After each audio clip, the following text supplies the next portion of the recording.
Alright, so what I got here is a 1993 Yamaha Kodiak 400. They're pretty much the same as the 350s through pretty much all the years that they made them.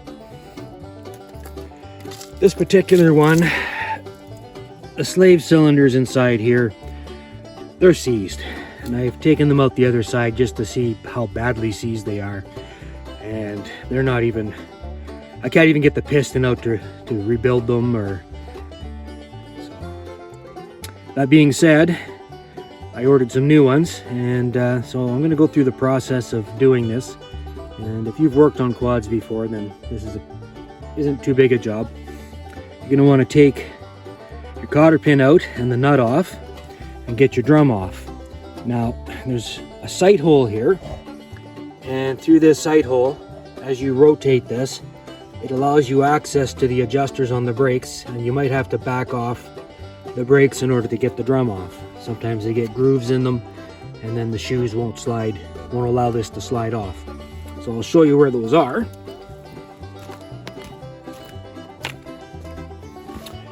On this side, which I just put together. So you're going to look through and look for these, and you're going to turn them.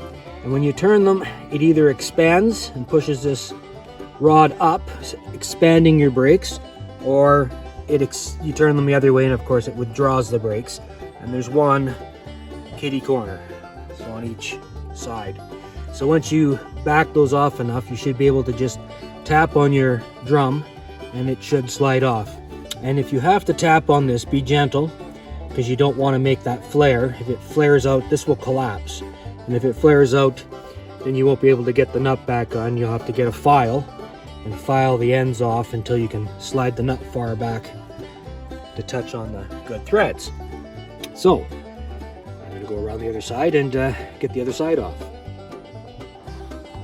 Well, I got it off. I reached in with a chisel and spun these. Well, they didn't exactly spin. So I turned each of them until I got it loose enough that I could tap this and pull it out, put the nuts on so I had something to grab. And I just pulled on one side and tapped it, pulled on the other side and tapped it, and after a good 5 minutes I finally got it off. So now the next thing I'm going to do is I'm going to release one of the brake shoes, and by doing that you got to put your finger in and hold this. This little piece here will shove back if you don't. Grab this with a pair of pliers, and you're going to want to turn it so you can see there's a slot that it'll pop through. So you have to compress this, turn that, and this will come out, and then you can pull the shoe off and get the tension off the springs. All right, that thing will come out. Just gotta get your shoes off. So I'm gonna set my phone down and just lift up and get the brake out of the slots. So this little thing,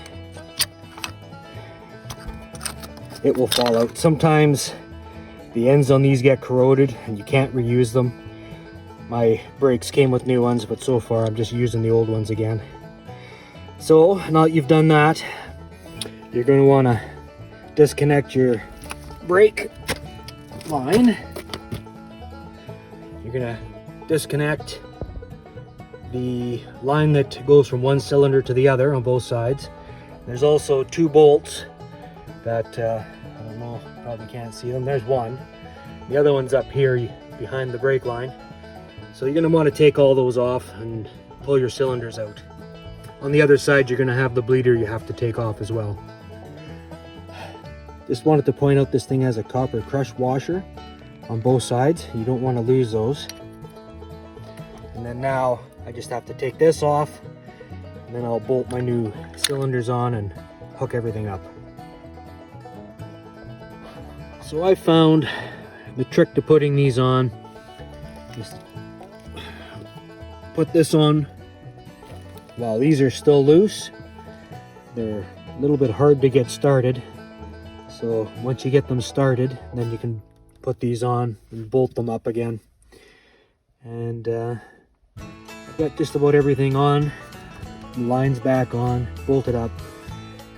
I need to put the bleeder screw on this one, and then just make sure everything's tight, and then put the drum on and adjust them.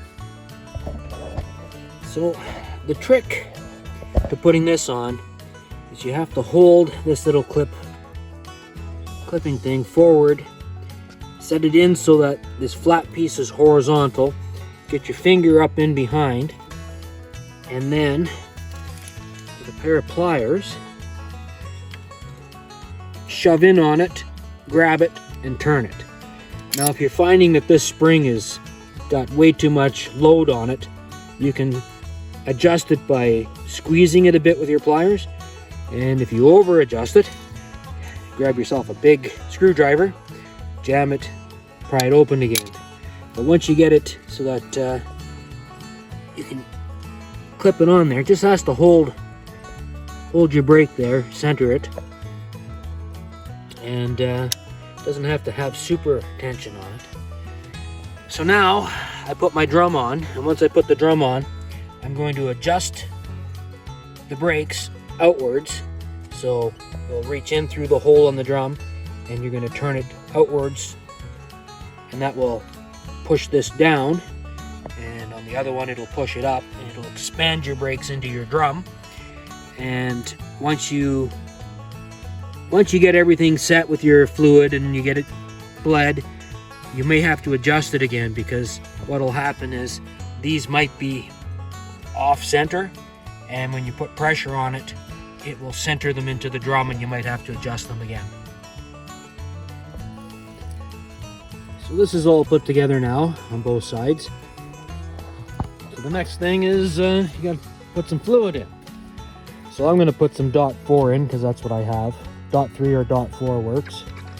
To get these out, if you have the original Phillips heads in them, I recommend you get one of those impact, they're like an impact driver. You put your bit in, you set it in, you give it a couple cracks with the hammer, and what that does is when you hit it, it compresses inwards and it will turn when you hit it, and you can break them free.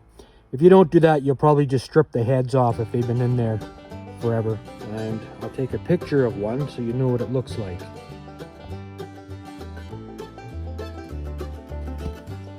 So I put some fluid in, and what's happening is when I squeeze the handle, it's not moving any fluid. And I know that this cylinder is good. So it's got air in it, and it's not getting the air out where the plungers are. So to fix that, take this off, squeeze your handle. While it's still squeezed, put your finger on the hole and let go of the handle. And what that will do is create a vacuum right here, and it will draw the fluid in. And you do that until when you squeeze the handle, you'll feel it push the fluid out. And once it does that, put this back on. All right. So what I neglected to mention is I left my bleeder screws loose until the brake fluid started dripping out of them. And now I've tightened them up. And now if you jiggle your handle, you'll see air returning. And I've been actually successful getting all the air out just by being patient and doing this. Eventually what happens is it will compress the air into the oil, and if you wait a little bit, it will slowly bubble its way back up the line. So if you're doing this by yourself, it's an effective way of getting the air out. Otherwise, you might need someone to work the bleeder screws for you. Now, if you've never bled brakes before, how you do that is you squeeze your handle and you hold it. You crack loose the bleeder screw on the cylinder, and it will spurt, and it'll spurt with air and oil. And then you tighten it up again, you release your handle, and you do that again until no more air comes out. So once you've done that, and you'll know when your brakes are good with no air, because when you squeeze the handle, you'll feel the pressure. And then after that, it's just a matter of whether or not you need to adjust your brakes, because your cylinders only move a certain distance when you squeeze based on the volume of oil moving. And if your brake pads are too far away from the drum, they're not going to squeeze. They're not going to squeeze up tight against it. So that's when you reach in with your screwdriver and you spin those little dials that I showed you earlier. And that is how you do the brakes on a Big Bear or Kodiak, you know, from about what? I think they made these from about 89 to about 2000. But really the brakes on most of these drum machines are, you know, whether you're using a Honda or a Yamaha, they're going to be pretty much the same setup. So, ride safe.